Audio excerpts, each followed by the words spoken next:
Na nossa aula passada, nós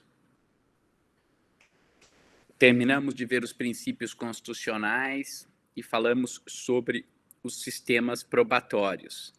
Acho que nós terminávamos quando estávamos analisando quais eram as características do sistema acusatório e uma certa disputa na doutrina, notadamente na doutrina brasileira, sobre o que caracterizaria, vamos dizer assim, a essência do sistema acusatório.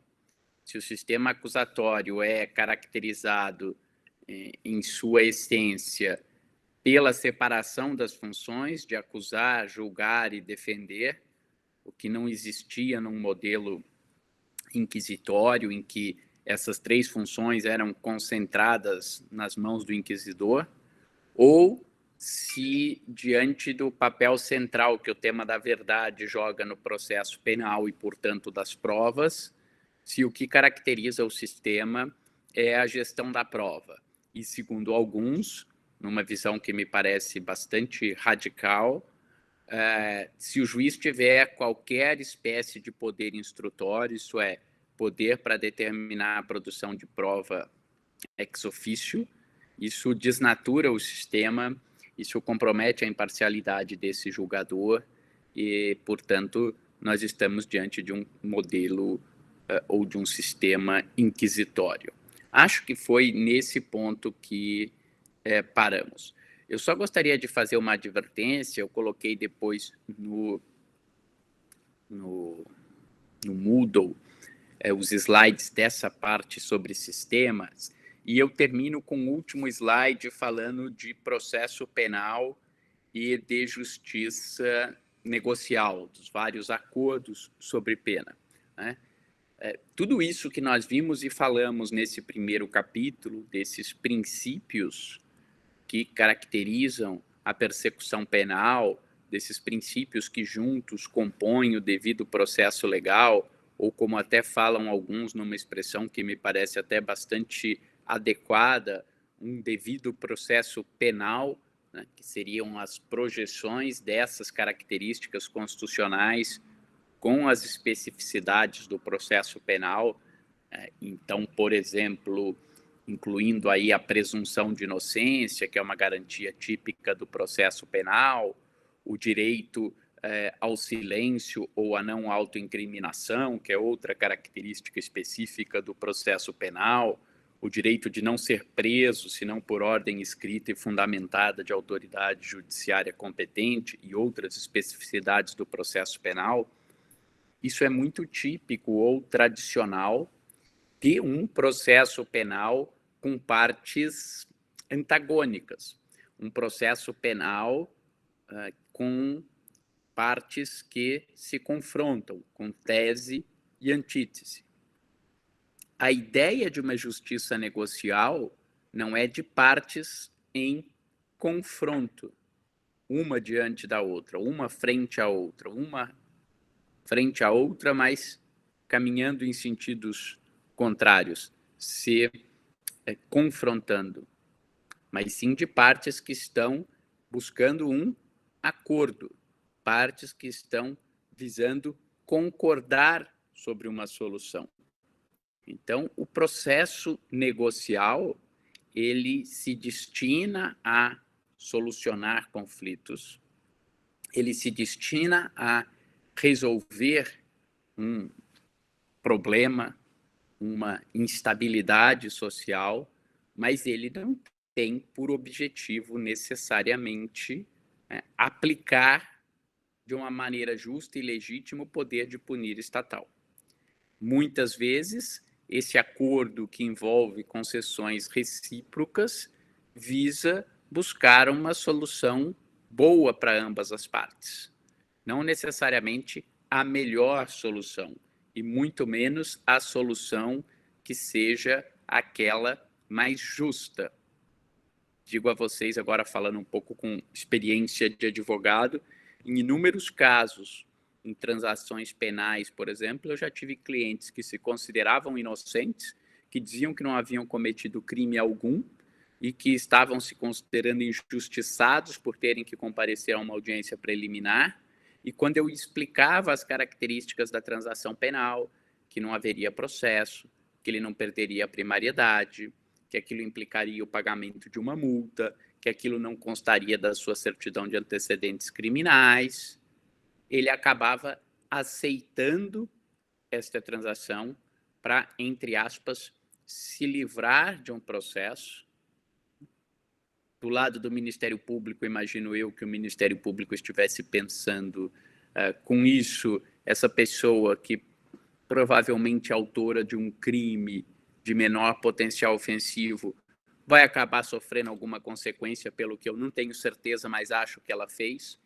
Então, essas características, eu não vou dizer que elas acabam se perdendo num processo negocial, mas essas características que nós estudamos, elas acabam talvez não sendo tão importantes num processo negocial, porque a finalidade de um processo negocial não é o desenvolvimento pleno e em contraditório de todas essas características para, ao final, se ficar provada a imputação, além de uma dúvida razoável, saiba-se lá o que é isso, neste caso, haver a imposição do poder de punir estatal de uma forma legítima, porque respeitados os instrumentos necessários para isso. A finalidade é solucionar um conflito. E, para isso, com variações das situações em que são cabíveis esses mecanismos, nós temos hoje no ordenamento jurídico brasileiro 4 situações de acordos sobre pena. 2 delas ingressaram no sistema através da Lei 9.099. Sim, Arthur, é uma espécie de plea bargain. Não é exatamente o mesmo mecanismo, mas é um acordo sob pena, exatamente isso. E talvez eu diria que a principal característica e o que diferencia desse processo penal tradicional é exatamente que, no acordo sobre pena, quem estabelece a solução e, portanto, quem irá definir o resultado daquela situação não é o juiz. Num processo tradicional, o Ministério Público diz: o Arthur estava dirigindo na rua tal em excesso de velocidade, desatento, e acabou atropelando e lesionando a vítima fulano de tal. O Arthur vem e diz: não, eu não estava dirigindo desatento, eu estava dirigindo em velocidade compatível com as condições de trânsito. Eu estava atento. A vítima é que, de uma hora para outra, sai abruptamente da frente de um caminhão parado, atravessa a rua sem olhar se vinha vindo o carro ou não, e eu ainda tentei frear e atropelei a vítima. Tenho 2 versões distintas. E a instrução vai servir para mostrar qual dessas 2 versões ocorreu. E caberá a um juiz, e não à parte, decidir qual dessas 2 versões é verdadeira. E se a versão verdadeira for a culpa da acusação, condenar o Arthur. Se a versão verdadeira for a do Arthur, ou se houver dúvida sobre a versão verdadeira, absolver o acusado.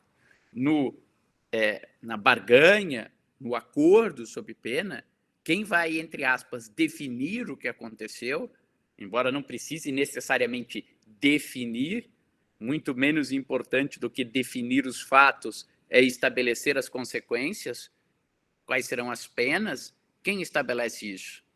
Não é o juiz. Quem estabelece isso são as partes. O Arthur fala: eu sou inocente. O Ministério Público fala: não, você é culpado. Aí fala a vítima: pô, mas eu estou aqui, eu fiquei machucada. Aí o Arthur fala: poxa, tudo bem, a culpa foi da vítima, mas eu tenho condições. Bom, então você pode pagar uma multa e ajudar a vítima aqui a reparar o dano. Bom, mas depende de quanto é o dano. Mas então, além da multa, eu vou ter que prestar serviço à comunidade? Não dá, porque agora eu estou trabalhando, estou dizendo, não, então você paga uma multa e ajuda na reparação do dano. Bom, mas quanto? É dano material, dano moral? A vítima renuncia. Bom, então tá bom, o acordo é esse? Então, chegamos a um acordo. E aquilo vai para o juiz homologar. Vejam que, substancialmente, as 2 situações são muito diferentes.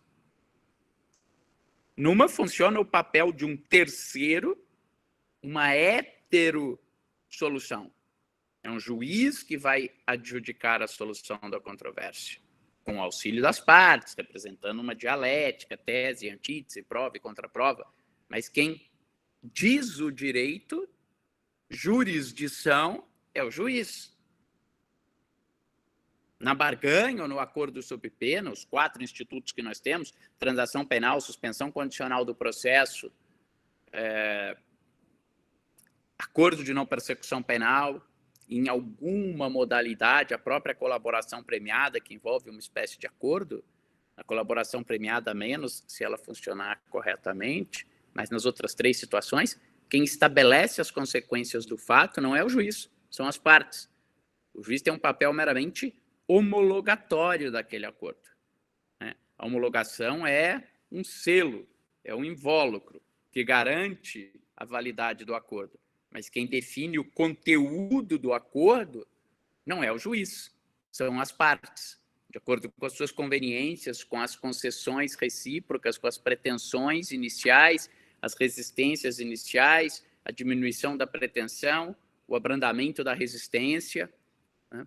Então, vejam que se nós formos pensar ou acreditarmos que o processo penal tem alguma função de fazer justiça, isto é, no máximo possível, condenar culpados e absolver inocentes, aplicando a pena justa nos casos de condenação e não fazendo com que o inocente sofra qualquer consequência, esse sistema de acordo sob pena não é exatamente um sistema justo, né?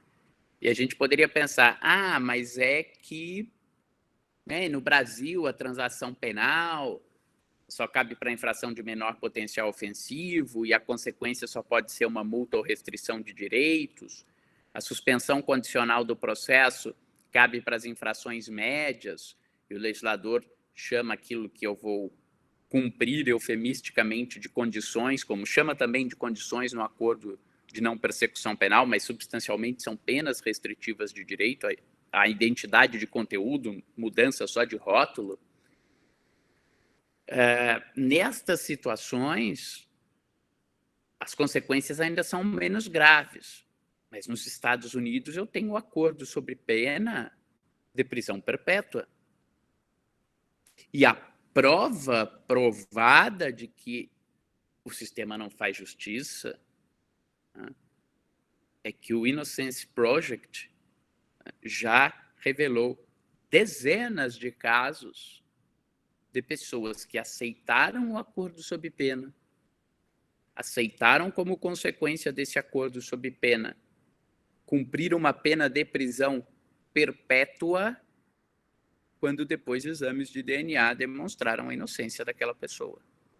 Aí vocês dirão, bom, mas por que ela aceita uma pena de prisão perpétua porque ela é inocente? Pelos riscos dela sofrer uma pena adjudicada injusta, mas sofrer uma pena, e aí jogam inúmeros fatores, ela não tinha dinheiro para contratar uma boa defesa, arcar com provas iniciais, se ela for para um julgamento pelo júri, fatores raciais, preconceitos, etc., poderiam levá-la à condenação a uma pena de morte. Então, e repito, então hoje me parece um tanto quanto, eu não vou nem dizer utópico, mas certamente incompleto, nós pensarmos só no processo penal tradicional. Não há sistema concreto que não trabalhe com acordo sob penas, em maior ou em menor medida. Isso é fruto de uma série de situações, eu diria, notadamente, uma hiperinflação legislativo-penal, uma hipercriminalização, a ideia de que o direito penal deve ser a última ratio, a ideia que o direito penal deve intervir somente nos casos em que as outras áreas do direito, direito civil, direito administrativo, direito concorrencial, não supram essa necessidade. Isso não se verifica na prática. Nós temos aí um fetismo pela pena, pela punição mais severa, por dizer que alguém foi condenado criminalmente, e isso faz com que hoje haja um imenso número de crimes. a isso nós podemos somar também uma melhoria dos órgãos de investigação, em algum sentido, e que, portanto, mais crimes acabam sendo investigados. E o sistema não vai dar conta de investigar, processar, punir com duplo grau todos esses crimes. Então, eu preciso encontrar um outro mecanismo para resolver esse problema. E daí as ideias negociais. Sim, Arthur, a justiça restaurativa também entra nesse modelo, vamos dizer assim, negocial em sentido amplo, principalmente se nós compreendermos e considerarmos, não propriamente na ideia de justiça restaurativa, um negócio em termos de acordos de quantidade de obrigações, mas no sentido de que o que busca-se ali é uma reconciliação entre as partes e que, portanto, a solução não vai necessariamente passar por uma adjudicação de quem é o culpado e a imposição de uma pena abstratamente prevista na lei. Então, nesta modalidade de justiça restaurativa, com soluções comunitárias, com mediação entre as partes do conflito, ela se caracteriza, talvez para ela o termo negocial não seja a melhor solução, eu tenho preferido falar em sentido amplo em soluções não adjudicadas, isso é, soluções em que o resultado final não decorre necessariamente da verificação das provas, dos fatos e uma decisão fruto de escolhas do julgador, mas por outros entes, por outros agentes. Tá bom? Tudo bem até aqui? Ok. Então, vamos lá. Dito isso, e essa parte era importante para nós, para que nós comecemos o nosso segundo ponto, a ideia do nosso segundo grande tema, dessa nossa disciplina de fundamentos do processo penal, é que nós tratemos dos chamados institutos fundamentais do processo.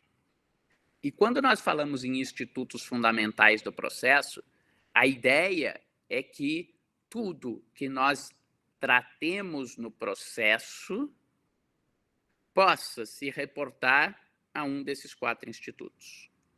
No final das contas, tudo estará ligado a algum desses institutos. Na verdade, nós estamos tratando aqui, basicamente, de sujeitos e funções de um lado e de instrumento de atuação desses sujeitos, cada um nas suas funções. Vejam, e isso se liga à própria concepção do nosso programa. No nosso programa nós temos 4 pontos: os princípios, os institutos fundamentais, vamos dizer assim, o funcionamento da persecução penal, a dinâmica da persecução penal, que é o instrumento funcionando, e os sujeitos.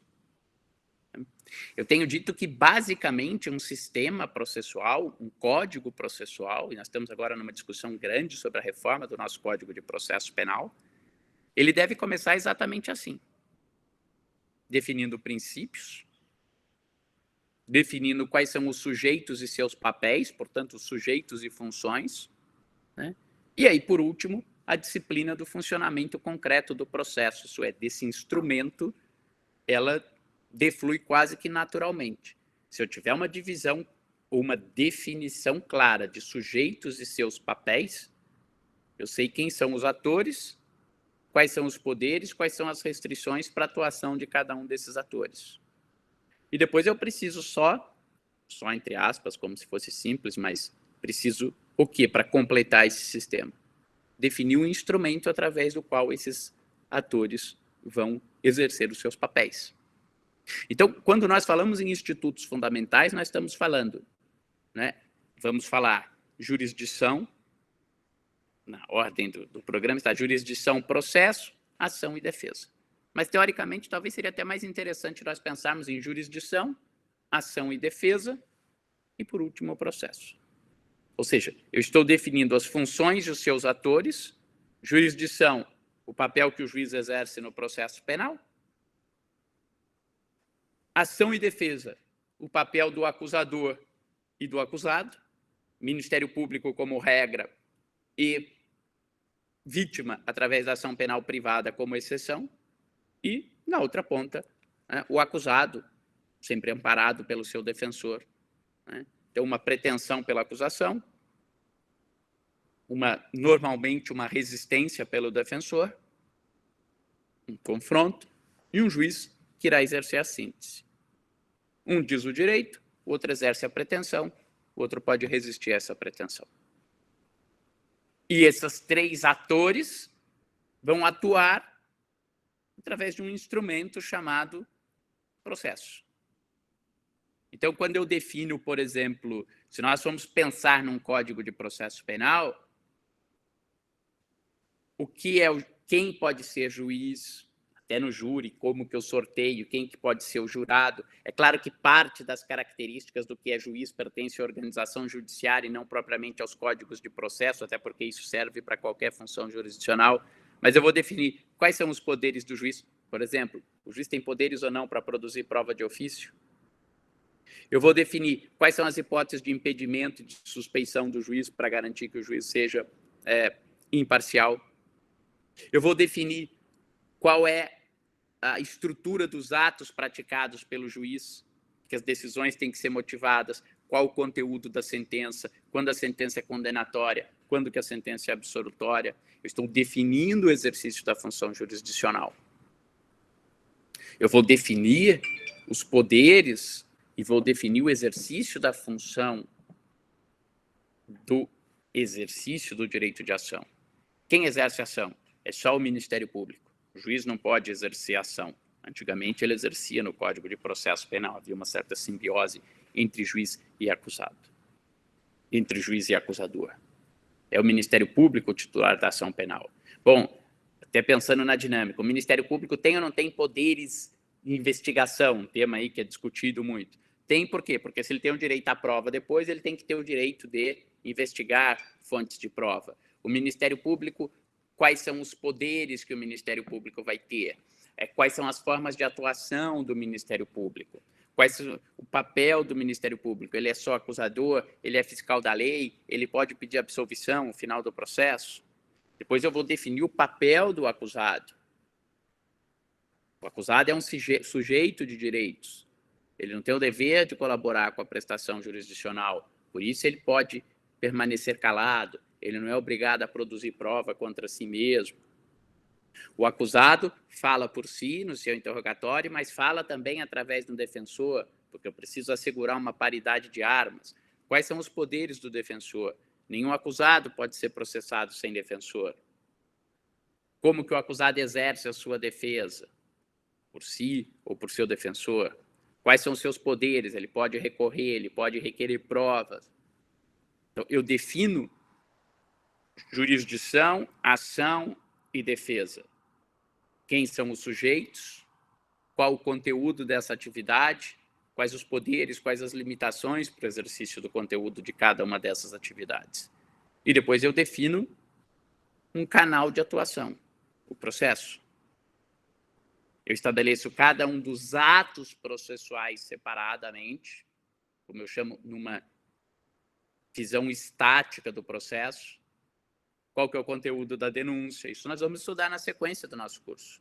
Aliás, no processo penal, como nós vamos ver que a persecução penal começa com uma fase de investigação, o Código começa com o inquérito policial. Né? Depois do inquérito policial, qual que é o conteúdo da denúncia? Qual que é o conteúdo da queixa? Né? Depois, eu vou ter que definir numa sequência o ato de comunicação processual, o que é a citação, quais as formas de citação, como que eu cumpro a citação.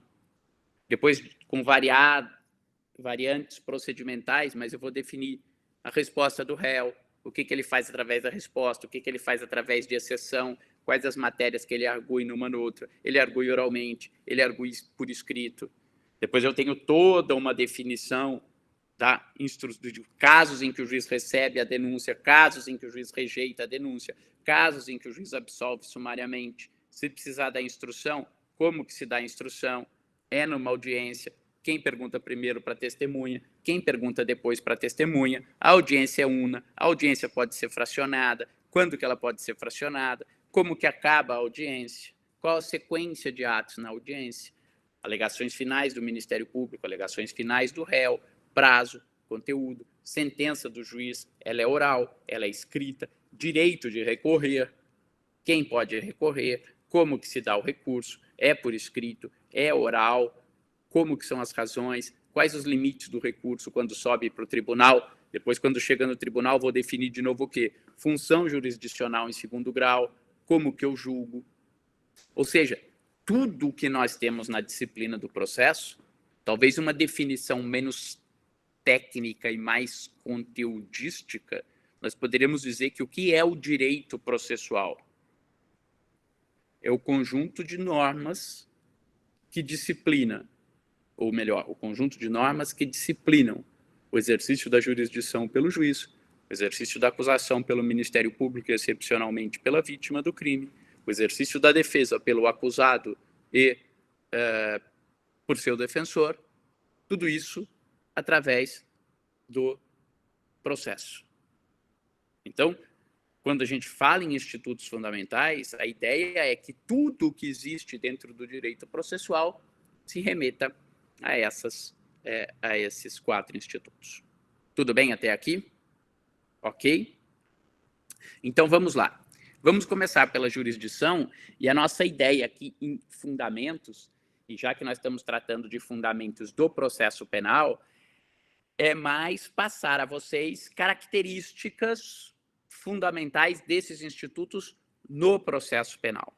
Vocês já tiveram uma matéria de teoria geral do processo, e que muitas críticas à teoria geral do processo, que muitos processualistas penais fazem, algumas corretas, outras, ao meu ver, exageradas.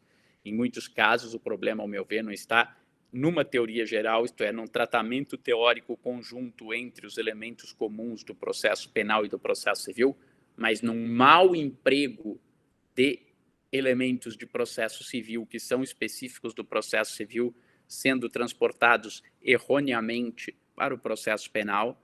Mas aqui nós temos que distinguir qual o problema da má ciência e qual o problema do mau cientista. Né?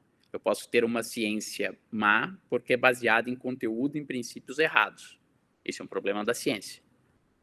Mas eu posso ter uma boa ciência que, se quem vai aplicá-la é um mau cientista, o resultado também não será bom. Mas aí o erro não está na ciência, está em quem está operando com aquela ciência. Mas então, agora, a minha ideia com vocês é tratar de especificidades da jurisdição penal.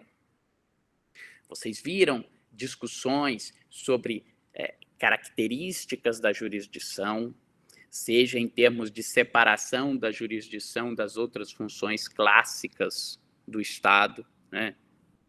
Poder ou função executivo, legislativo e judiciário, administrar, legislar, julgar, o que diferencia cada um desses poderes, discussões se a jurisdição é um poder, é uma função ou é uma atividade, né?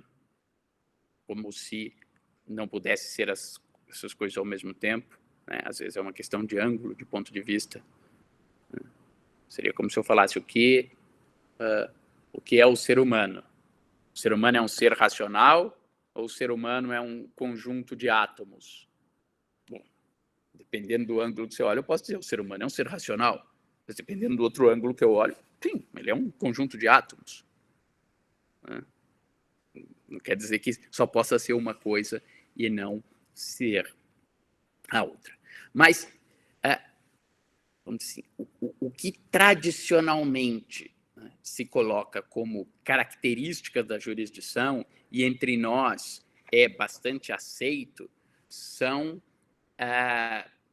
certos aspectos, de uma visão kiovendiana, para uns, de atuação da vontade concreta da lei e substitutividade, para outros, uma boa crítica hoje em dia e uma certa inadaptação para o processo penal, uma ideia de composição da lide. Outros autores tentam identificar a jurisdição com características como inércia ou definitividade, entendida essa definitividade em aspectos de coisa julgada, de uma decisão apta a formar a coisa julgada. Assim, se eu pensar sobre uma ótica do poder, e eu falar em poder jurisdicional, o professor Dinamarco diz: poder é a capacidade de decidir imperativamente e impor as suas decisões. Isso é elemento, sem dúvida, da jurisdição. Mas esse ato de poder teria uma característica que seria a sua imutabilidade. Quando o poder executivo atua, seus atos não são irreversíveis. Eu posso hoje querer desapropriar uma casa para fazer uma avenida e amanhã depois não mais fazer aquela avenida. Eu posso querer construir um hospital e começar a construir o hospital e depois deixar aquele hospital inacabado, achar que eu devo aplicar o dinheiro em outras coisas. Os atos legislativos também não são imutáveis. Eu aprovo uma lei hoje, amanhã eu posso revogar aquela lei, eu posso fazer alterações naquela lei ou acréscimos naquela lei. Uma das ideias, segundo alguns, que caracteriza a jurisdição é a ideia de definitividade das suas decisões. Mas vamos lá. Gostaria também de analisar com vocês qual seria o escopo principal da jurisdição penal. Vocês sabem, há uma linha bastante importante na nossa casa, que vem desde a obra de titularidade do professor Cândido Dinamarco, Instrumentalidade do Processo, que procura definir os escopos da jurisdição e não ver a jurisdição apenas sob esse escopo jurídico de atuação da vontade concreta da lei, mas também analisar escopos sociais e políticos do processo e da jurisdição. E que o escopo magno da jurisdição, pensando na jurisdição não de dentro para fora, mas de fora para dentro, como que a jurisdição se insere no conjunto de funções estatais, que o escopo magno da jurisdição seria uma pacificação com justiça, uma pacificação mediante uma decisão justa. Eu diria que talvez esse seria um primeiro ponto de reflexão sobre a diferença ou as especificidades do processo penal. Porque, realmente, se eu pensar numa concepção de justiça mais ampla, e se eu pensar numa justiça principalmente dentro de uma ideia de disputas por um direito,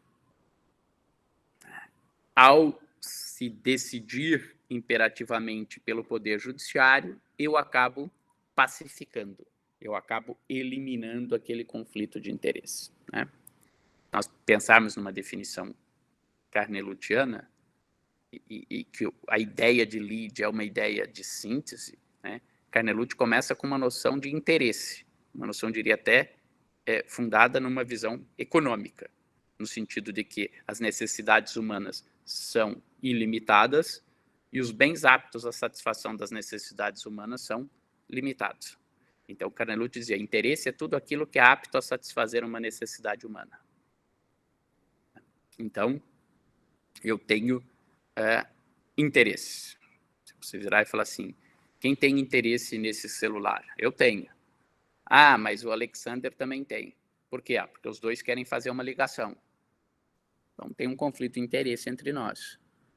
Só que o Alexander pode falar, bom, mas não fui eu que comprei esse celular, que está na mão do Gustavo. Ele que comprou é dele, ele que usa.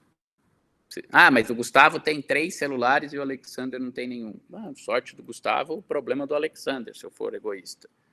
Ou, mas, poxa, o Gustavo poderia ser mais justo e emprestar o celular dele ou dar um dos 3 celulares dele para o Alexander. Bom, poderia. Isso seriam soluções em que nós estaremos resolvendo o nosso conflito de interesse por um único bem para satisfazer as nossas necessidades. E se as coisas funcionam assim, ótimo. E por que nós vamos funcionar assim? O Alexander vai dizer, bom, eu também já estudei direito civil, eu sei que tem uma regra lá do Código Civil que diz que o dono da coisa pode usar, gozar e dispor da coisa, eu não sou o dono da coisa, embora aquilo satisfaça uma necessidade minha, que é a minha vontade de telefonar, minha necessidade de telefonar, não vou poder usar. Ele abre mão dessa pretensão. Ou eu posso abrir mão da minha resistência. Quer saber? Então, o Alexander é um cara legal, ele é um dos poucos alunos lá que abre a câmera dele, apesar de eu já ter pedido para todos abrirem e tal. Então, eu vou dar esse celular para ele, já que eu tenho 3 também, assim, eu fico feliz, posso ajudar alguém, é uma boa medida tal. Eu abri mão da minha resistência ao que o Alexander usasse meu celular. Só que às vezes não dá certo. Às vezes as partes não conseguem solucionar por si esse conflito. E aí tem que vir um terceiro para adjudicar esse conflito e dizer de quem é o direito a utilizar o celular. Essa é uma visão, e o que eu quero explicar para vocês, e nesse contexto, pensar que o papel da jurisdição é uma pacificação social, me parece correto. Há um conflito que pode ser resolvido pelas partes. Essa é para usar agora aqui uma linguagem carnelutiana, a fisiologia da vida em sociedade. A fisiologia é que as partes se comportem de acordo com a lei. Seja com a lei escrita, o dono da coisa pode usar, gozar e dispor da coisa. Seja por uma visão religiosa, não furtarás. Seja por uma visão moral, que não é meu, eu não devo utilizar, e isso em vários campos. Só que se as coisas não funcionam espontaneamente dessa maneira, eu poderia resolver através da força, autotutela, eu poderia tentar, a autocomposição não deu certo, eu tenho que ir para um método adjudicado. Só que o processo penal, aí talvez deixando de lado por hora no que eu estou falando, as soluções consensuais, a própria ideia de justiça restaurativa, como o Arthur perguntou, né? Só que o processo social, o processo penal, vejam, qual é o escopo do processo penal? Para que serve o processo penal?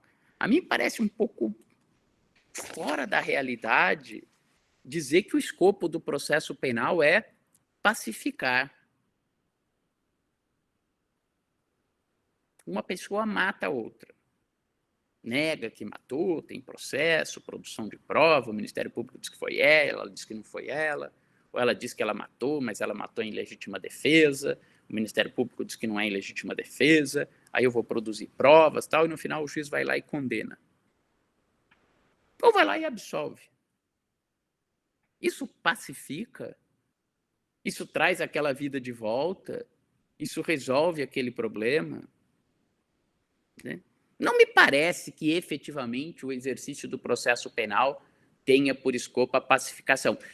Ainda que eu pense em certas finalidades da pena, se eu pensar numa finalidade preventiva, se eu pensar numa finalidade de prevenção geral, se eu pensar num funcionalismo jacobiano, de restaurar a autoridade do ordenamento jurídico, eu posso até ver que nessas funções, mostrando que quem viola a lei sofre consequências e, portanto, desencorajando as pessoas futuras a violarem a lei, porque elas vão sofrer aquelas consequências, que eu tenho aí sim uma função social, mas talvez muito mais um escopo político de educar para o exercício dos direitos do que para um escopo social. Eu confesso que a mim eu não consigo ver no processo penal esse escopo de pacificação. Ah, então você está dizendo que a jurisdição penal não tem nenhum escopo social relevante? Não, ela tem um escopo social relevantíssimo, só que, ao meu ver, o escopo da jurisdição penal não é pacificar. O escopo é legitimar o exercício do poder de punir estatal. Assim, eu não consigo pensar, não sou um abolicionista penal, né, no sentido de que violações de direitos sempre vão existir. Nós podemos pensar que violações de direitos irão existir de direitos de menor importância, direitos de média importância, direitos de grande importância, direitos fundamentais, que de acordo com a natureza do direito lesado e com o grau de lesão a esse direito, eu vou ter que sancionar quem viola esse direito, e que, portanto, pensando numa ideia até muito mais social do que jurídica, as consequências devem ser proporcionais às causas, as sanções devem ser equivalentes em gravidade, em intensidade à violação daquele direito. Então, o que eu estou querendo dizer é que sempre, em qualquer sociedade, nos seus diversos períodos, eu vou ter lesões mais graves. Essas lesões mais graves, naturalmente, receberão as sanções mais graves, mais severas, que existam naquele determinado momento histórico, naquela sociedade, naquele ambiente, naquele estado. E, para isso, eu vou precisar de um instrumento para aplicar esse poder punitivo. Então, se chegar uma hora e eu falar, não, vamos acabar com o direito penal, bom, vai ser um pouco um estelionato de etiquetas. Sou abolicionista, deu certo, uhul, acabamos com o direito penal. Bom, e o que nós temos hoje? Nós continuamos tendo as sanções mais graves. E o que chama isso? Direito punitivo, direito criminal, direito sancionador.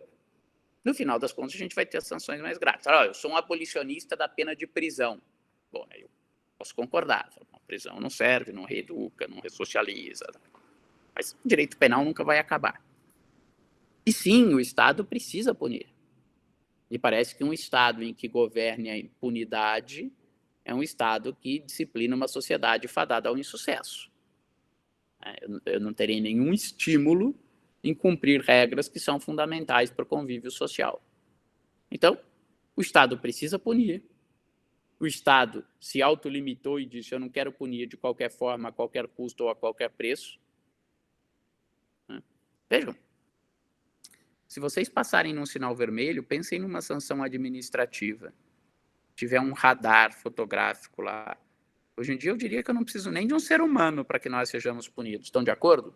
Eu tenho um radar fotográfico, ele capta a minha imagem, essa imagem é captada, vai para um computador, o computador pega os dados de quem está registrado o carro, tem um outro programa que faz um auto de infração, ele faz um auto de infração, faz um papelzinho, manda aquele papel para um órgão competente, que faz uma cartinha, e a gente recebe a cartinha na casa da gente. Né? Logo, logo, nem essa cartinha mais vai precisar, vai ser eletronicamente, a gente vai receber, etc. O que eu estou recebendo ali? Uma notificação para pagar. Pagar uma multa. Claro, eu posso recorrer, posso, eu já estou sendo punido. Pague a multa. Precisa de processo para isso? Não. Posso até instaurar um processo a posteriori para questionar aquela punição, mas a punição já foi estabelecida, a priori. Mas o Estado, para as punições mais graves, se autolimitou. Que a nossa Constituição diz, ninguém será privado da sua liberdade sem o devido processo legal, é uma autolimitação do Estado. É o Estado falando, eu não vou impor penas privativas de liberdade sem antes dar oportunidade à parte para se defender. E o Estado que tem o poder de impor a sanção, nesse caso, e veja que daí nós vamos estar falando de institutos fundamentais, o que o Estado fez nesse caso? Ele se bipartiu. Né? Vejam que se nós formos pensar num esquema de processo civilista por conflito de interesses, a dualidade de partes é íncita ao conflito de interesses. Eu tenho proprietário e terceiro. Eu tenho comprador e vendedor. Quem compra, entrega a coisa. Quem compra, entrega a coisa. Desculpa, quem compra, paga o preço. Quem vende, entrega a coisa. Se surgir um conflito, essas partes, comprador e vendedor, locador e locatário, elas vão para um processo e se transformam em autor e réu. E quem vai decidir? Um terceiro, que é o Estado, que vai adjudicar aquele conflito. O direito de punir estatal envolve quantos sujeitos? Direito de punir, não estou falando em processo ainda. Quantos sujeitos estão envolvidos no direito de punir estatal? Ou quem são esses sujeitos envolvidos? 2. Estado e cidadão. Estado e indivíduo. Naturalmente, no plano material, essa relação poderia ser uma relação representada por poder e sujeição. O Estado tem poder, o indivíduo tem sujeição. Característica do Estado moderno, império, poder. Só que o Estado se autolimitou. E aí, para produzir uma estrutura dialética, que é importante para uma decisão justa, o que o Estado faz? Ele se divide. Se vocês pensarem lá na aula de Teoria Geral do Processo, nos tempos em que a gente dava aula na faculdade, ainda podia usar lousa, o juiz fazia assim, autor, um Azinho aqui, um R aqui, réu, e o juiz no meio, em cima. Autor, réu e juiz. Quando eu faço isso no processo penal, o que seria? Seria uma relação entre Estado e indivíduo, poder e sujeição. Pô, mas daí na hora de eu impor o poder, o que eu faço? Eu divido esse Estado. Teoricamente, nós vamos falar o quê? Estado juiz, Estado acusador e réu.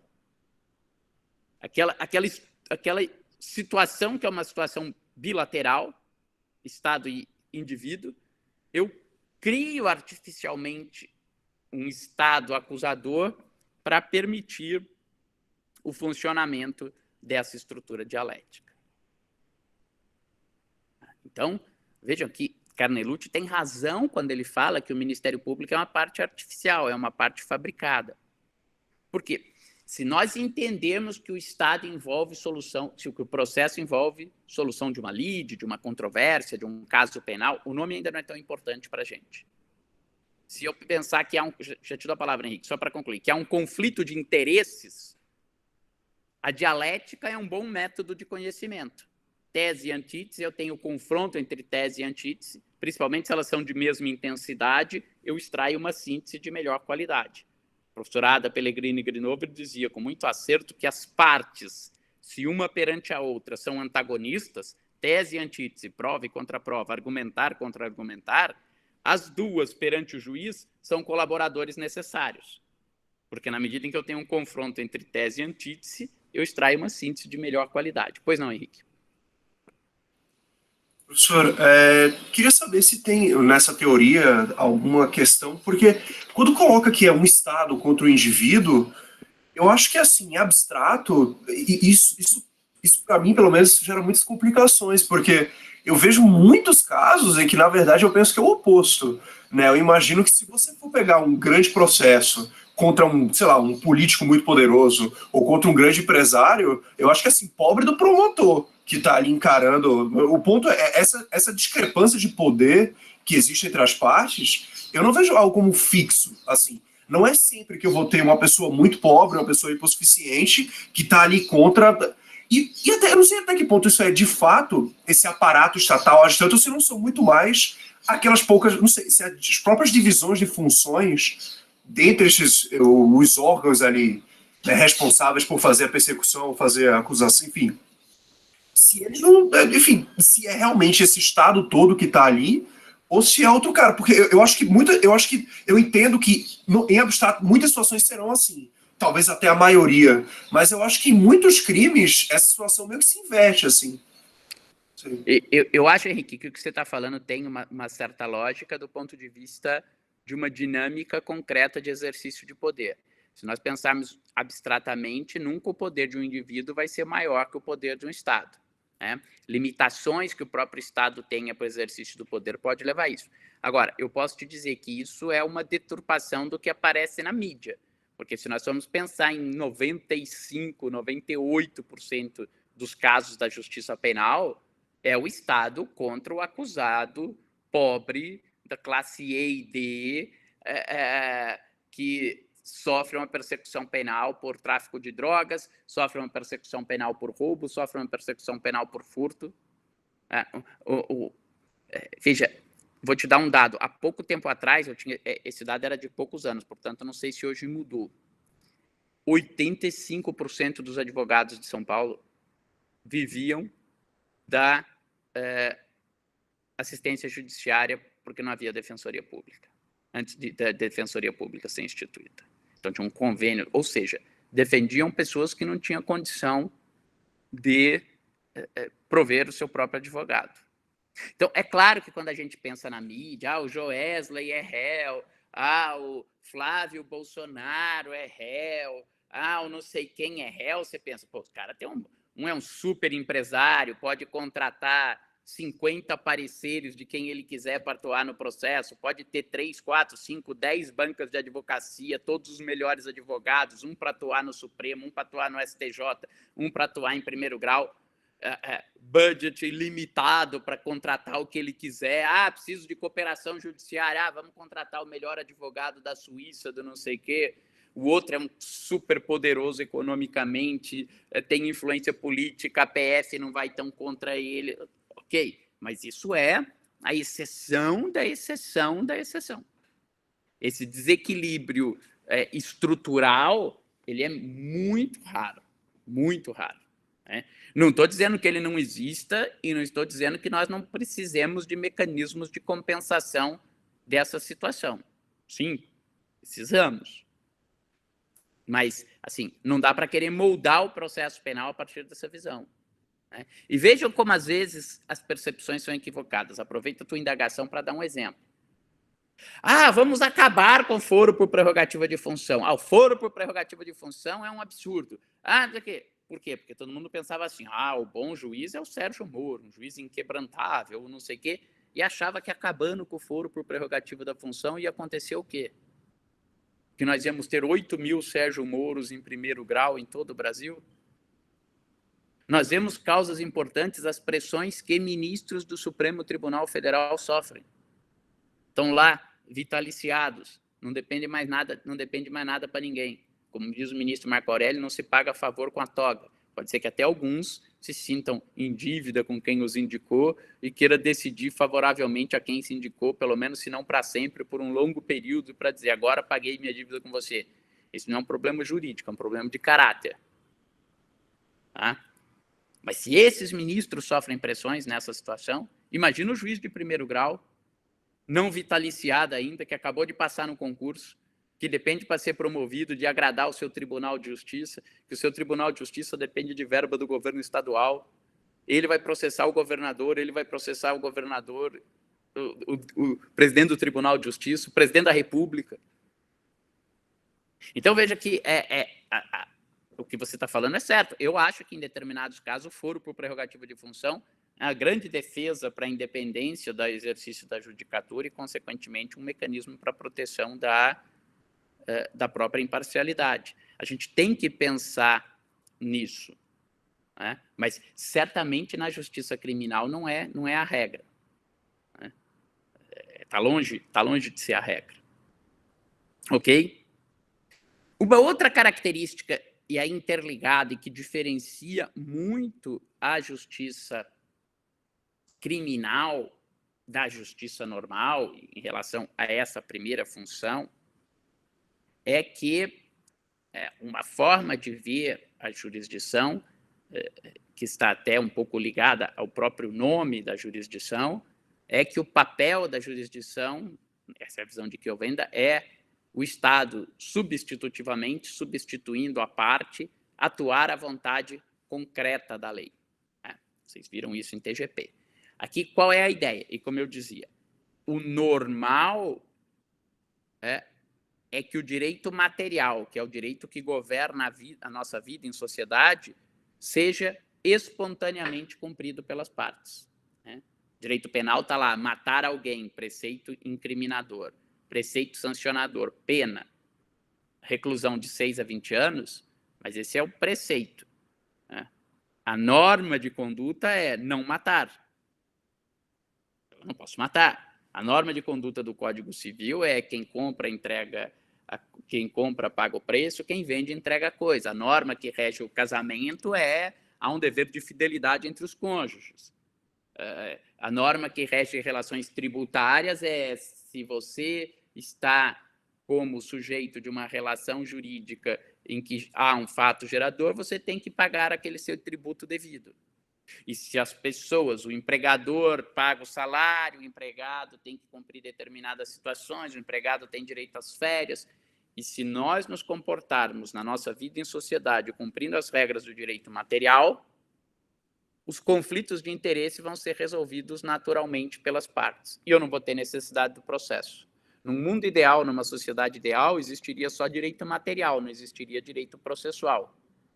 Porque se todo e qualquer indivíduo se comportasse de acordo com as regras do direito material, nessa visão, o processo seria desnecessário.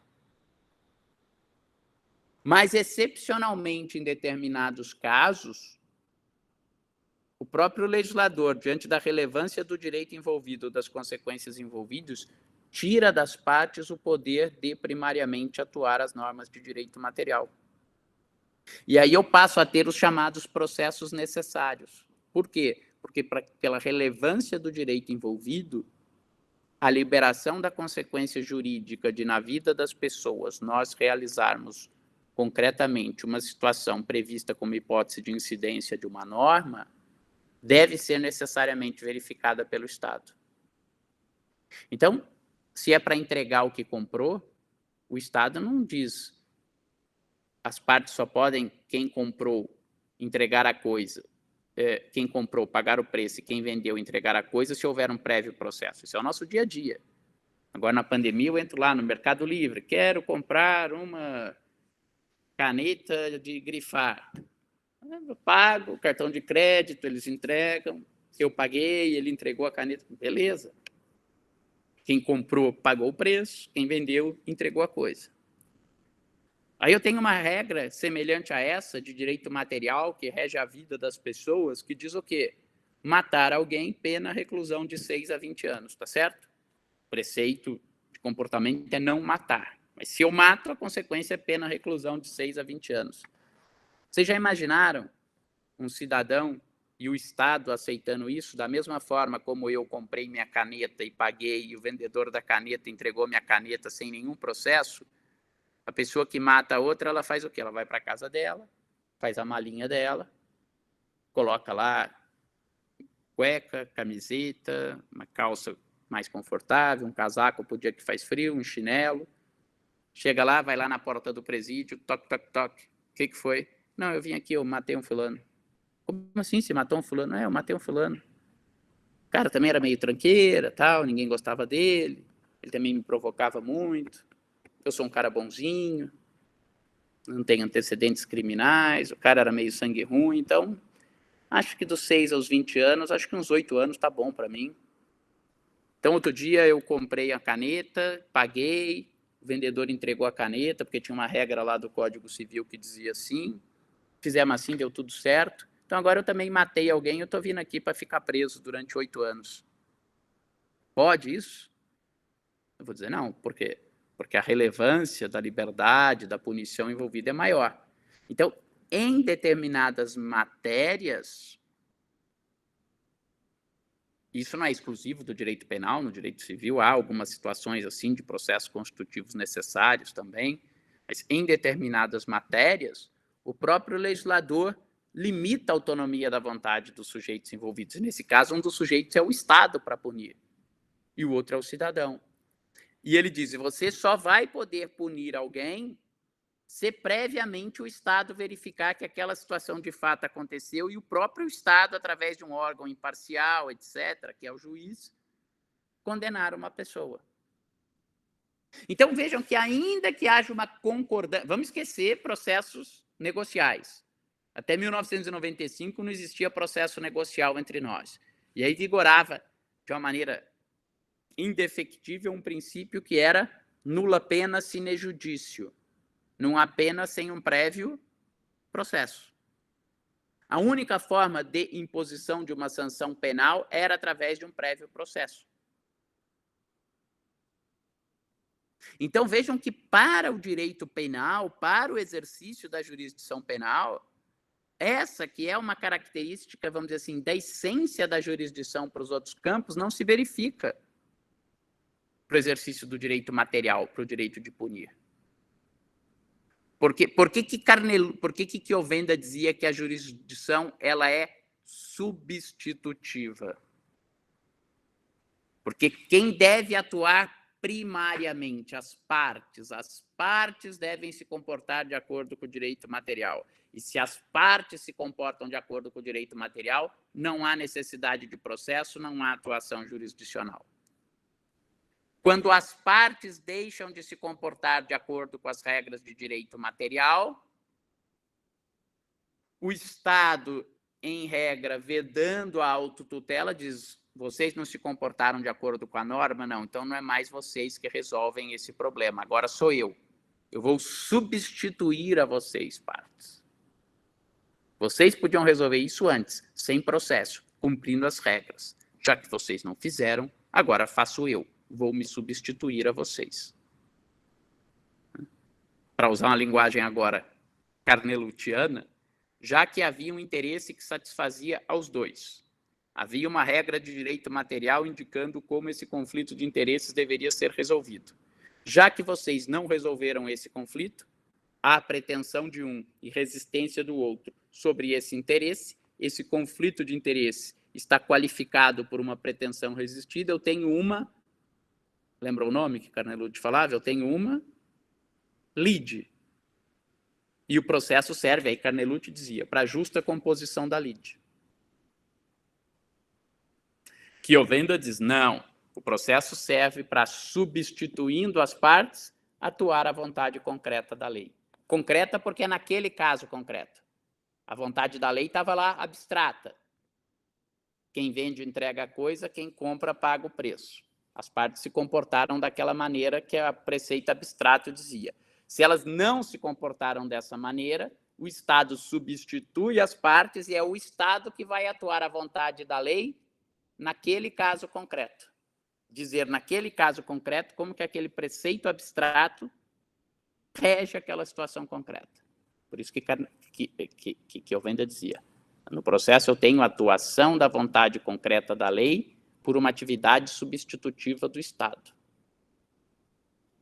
Vejam que no processo penal não há essa substitutividade. Até alguns autores falam assim, não, existe uma substitutividade secundária.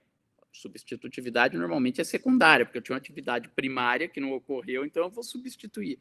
Mas nos processos necessários, entre eles o processo penal, eu tenho uma substitutividade primária. Não é propriamente uma substitutividade, é uma obrigatoriedade de atuação daquele Estado primariamente. Então, para mim, a questão aí é muito mais de rótulo. É substitutividade primária ou é substitutividade secundária? A questão de essência é que a jurisdição penal ela é uma jurisdição necessária.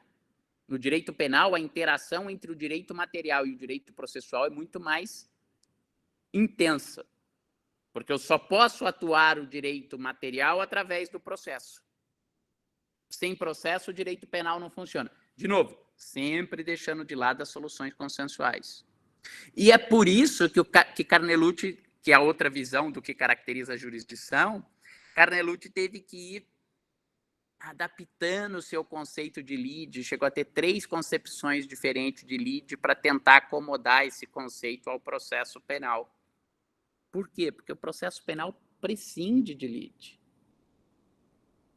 A lide é fundamental nos processos em que eu tenho verdadeira substitutividade, em que as partes podiam e deviam atuar de acordo com a regra do direito material, que vai acabar levando alguém a abrir mão da sua pretensão ou a outra parte a abrir mão da sua resistência, e as partes se comportando de acordo com o direito material, que era o que Carnelucci chamava da fisiologia do direito, não surge a lide, e se não surge a lide, eu não tenho necessidade do processo para a composição da lide. Mas nada disso se verifica no direito penal. Vamos pensar no nosso exemplo lá. O réu chega e confessa o crime. Ele confessa o crime e o Ministério Público diz, não, tá certo, ele confessou o crime, ele tem que ser punido. O juiz pode ir lá simplesmente e condenar aquele réu só porque ele confessou? Vejam, não. O Código Penal diz a confissão do acusado será valorada em conjunto com as outras provas. Por quê? Mas ele confessou. Existe confissão falsa. Código Penal, nos crimes contra a administração da justiça, tem um crime de autoacusação falsa. Bom, mas por que as pessoas se autoacusam? Por variados motivos. Alguns podem ser nobres. O pai para proteger o filho, a esposa para proteger o marido. Alguns motivos podem ser coação. Ocorre um crime dentro de uma cela e o chefe da cela chega lá, dá lá a faca para algum dos presos e fala: toma, esse crime é teu. Ele fala: bom, se eu não confessar esse crime, é uma falta grave, bom, eu vou morrer, então, entre a pena de morte aqui dentro da cela e confessar esse crime, bom, ok, assumo. Muito obrigado, hein? Uma honra, deferência, ser escolhido por Vossa Excelência aqui para assumir esse crime e tal. Então, o crime é meu. Por dinheiro. Veja, na Itália, era um caso de colaboração premiada, e lá eles usavam o nome de pentite, que é o arrependido.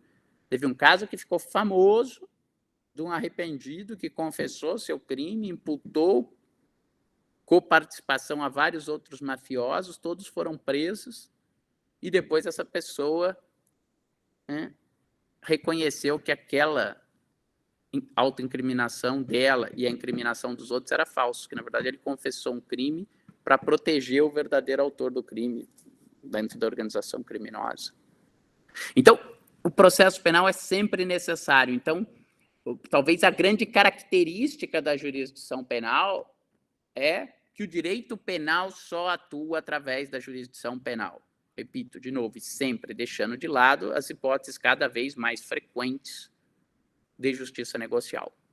Mas a regra do direito penal clássico é muito diferente do direito material tradicional, em que o ideal é que as partes atuem de acordo com aquelas normas e o Estado reconhece o poder e autonomia de vontade das partes para atuarem de acordo com aquela norma e desejam que elas atuem de acordo com aquelas normas, porque daí não é necessário o processo.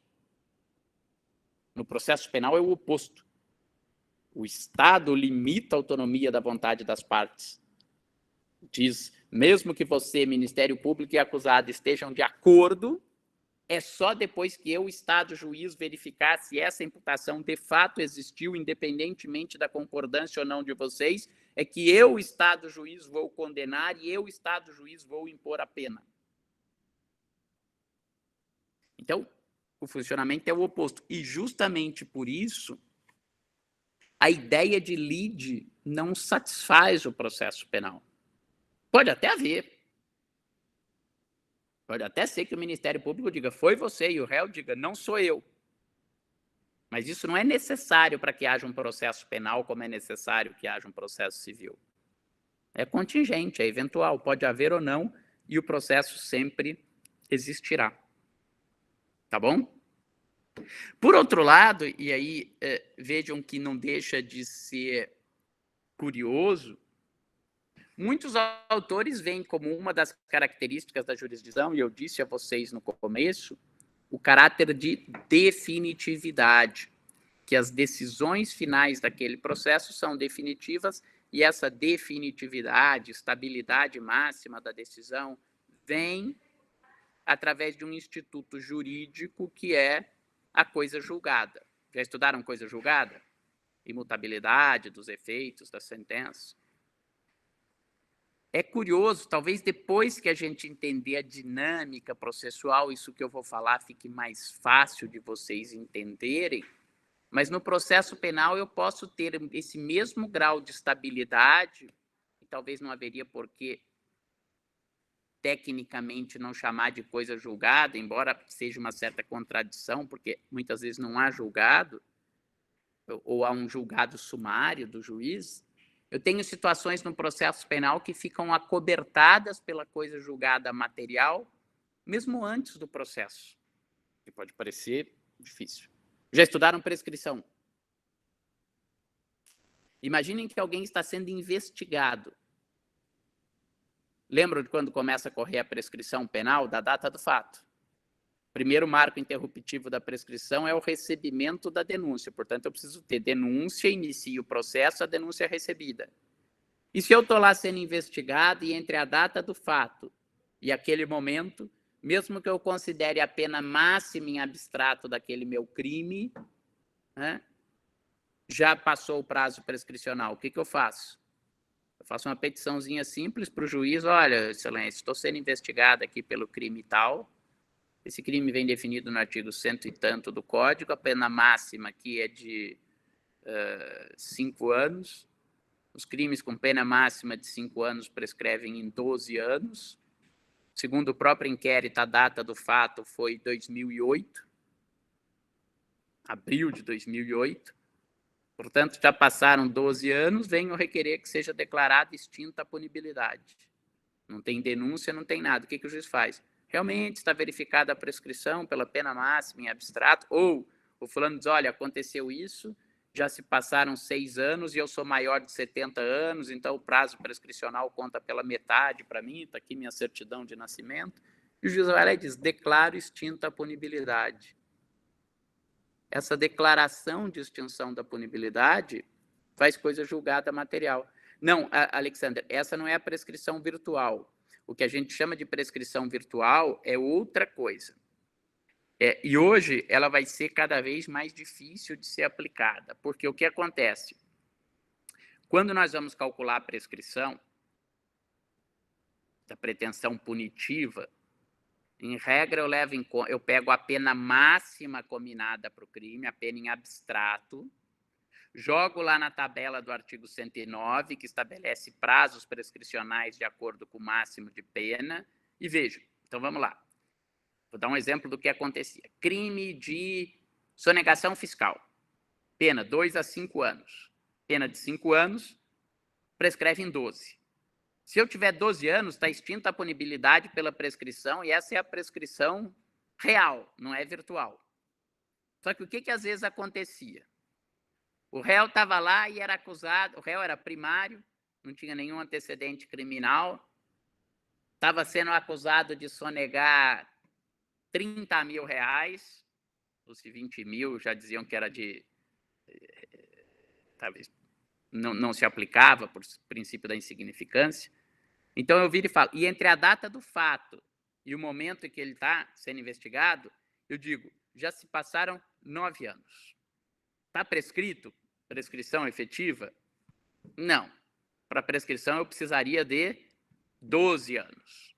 Já tem 9. Eu digo, olha, mas esse é um crime que a pena mínima é de 2 anos.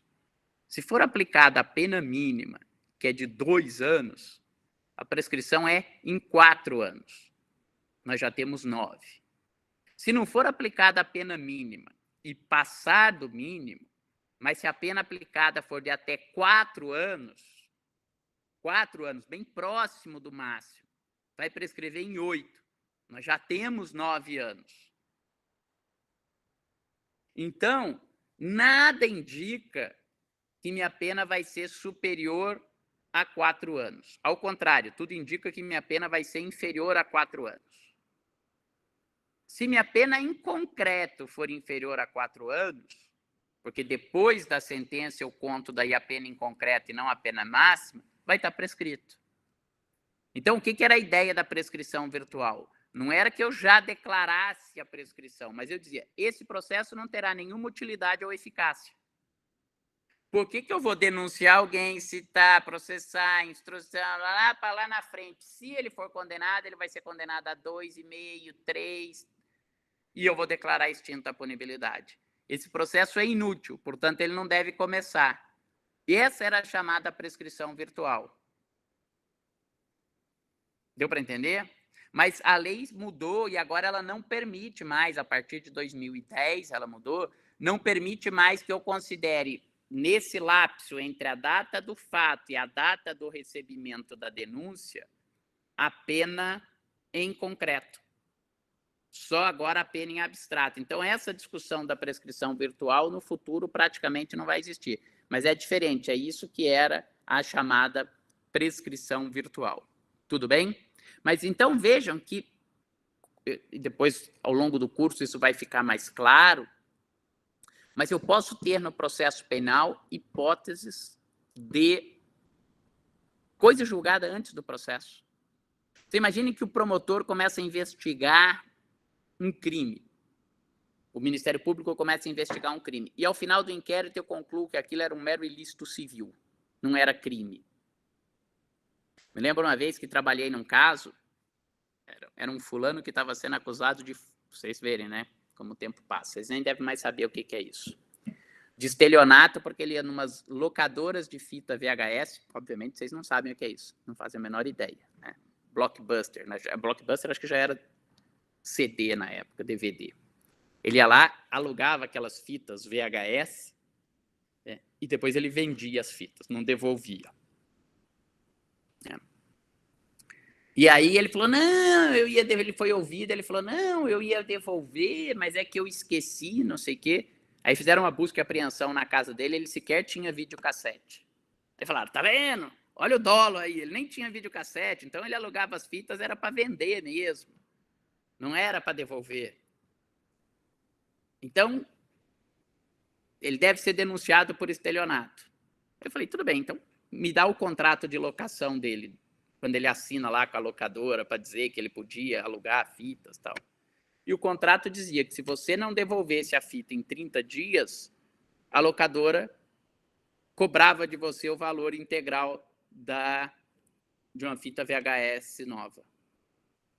Então, ele podia não devolver a fita no final de 30 dias? Podia, desde que ele pagasse. Então, o problema não era de um ilícito penal de estelionato. O problema era de um ilícito civil. Devo, não nego, pago quando puder. E eu fiz essa argumentação e, no final, o promotor falou, realmente, isso aqui não é um problema penal, é um problema civil. Para o direito penal, esta conduta é atípica. Peço o arquivamento do inquérito. O juiz disse, realmente a conduta é atípica. Concordo com o arquivamento do inquérito. Veja que, sem processo, houve uma declaração de atipicidade da conduta. A doutrina e a jurisprudência entendem que, nesse caso, essa decisão que declara atípica a conduta faz coisa julgada material. Ele poderia amanhã ou depois voltar a ser processado ou investigado por esse mesmo fato?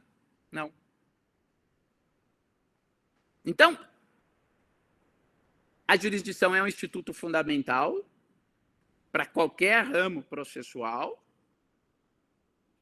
mas o processo penal tem essas peculiaridades. Sintetizando, e já vai acabar o nosso tempo. Não acho que a função dela seja exatamente pacificar com justiça, ela não pacifica, mas ela é fundamental para legitimar o exercício do poder de punir estatal. Ela é necessária, porque o único meio de atuar o direito material, o direito penal para punir alguém é através de um prévio processo, salvo as hipóteses de justiça negocial. Não é necessário para que a jurisdição penal atue que haja uma lide penal, ao contrário, ela é absolutamente desnecessária, justamente porque a jurisdição penal tem esse caráter de necessidade de atuação, portanto, haver conflito entre as partes é irrelevante, porque a jurisdição penal vai atuar mesmo quando há consenso nas partes. É claro, hoje nos mecanismos de justiça negocial, se houver consenso, o que eu vou fazer? Uma solução consensual e não vou ter processo da mesma maneira. Mas fora desses mecanismos, é irrelevante o consenso entre as partes e sequer a ideia de definitividade dos atos como característica da jurisdição, eu poderia dizer que ela é uma característica da jurisdição penal, porque eu posso ter jurisdição penal em casos de prévios ao processo, sem que haja um ato processual propriamente dito. Tudo bem? Com isso, nós terminamos o primeiro instituto fundamental, ainda acabamos uma parte de justiça negocial e terminamos o primeiro dos institutos fundamentais, que é a jurisdição. Na próxima aula, nós completamos os institutos fundamentais, analisando processo, ação e defesa. Eu já alterei no Moodle, já havia avisado a vocês e reafirmo. Como nós vamos acabar continuando esse nosso semestre inteiro virtualmente, a prova que estava marcada para a próxima semana não haverá prova intermediária. Tá bom? Como a única forma de fazer prova vai ser mediante consulta, não tem outro modo de fazer a prova virtual. Eu fazia a prova intermediária para que a gente dividisse a matéria para o estudo, para não ficar um estudo pesado para uma única prova. Como essa prova é com consulta, é claro que vocês vão ter que estudar, mas não é exatamente um teste de memória, é um um exercício de compreensão de toda a matéria dada, podendo fazer a consulta.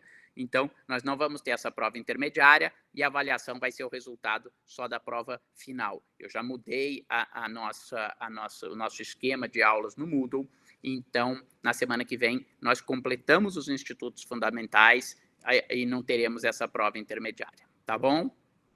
Ok? Muito obrigado. Boa semana a todos. Agradeço ao Henrique, ao Alexander, ao Arthur por terem aberto a câmera e me ajudar dando aí um retorno, ainda que fisionômico, se estão compreendendo ou não o que eu estou explicando. Tá bom? Boa semana para todos vocês, saúde para todos.